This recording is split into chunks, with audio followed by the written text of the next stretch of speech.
ఈ రోజు ప్రభువు మనకు ఇస్తున్న వాగ్దానము, నేనే నిన్ను ఎత్తికొనుచు రక్షించువాడును నేనే. యెషయా గ్రంథము 46వ అధ్యాయము 4వ వచనము. మాటలు వింటున్న ప్రియ సహోదరి సహోదరా, ప్రభువు నిన్ను రక్షించాలి అని ఆశపడుతూ ఉన్నాడు. ఈ లోకంలో నిన్ను ఎవరు రక్షించకపోవచ్చు. ఈ రోజు నువ్వు రకరకాల పరిస్థితుల్లో నువ్వు ఇరుక్కొనిపోయి ఉన్నావు.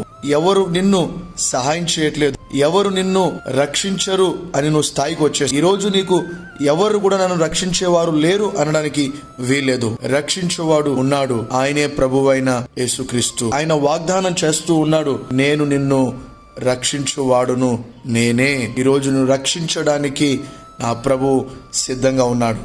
అయితే ఆయన నిన్ను రక్షించాలి అంటే నీ చేతిని ఆయన చేతికి నువ్వు అప్పగించినట్లయితే ఆయన నిన్ను రక్షిస్తాడు.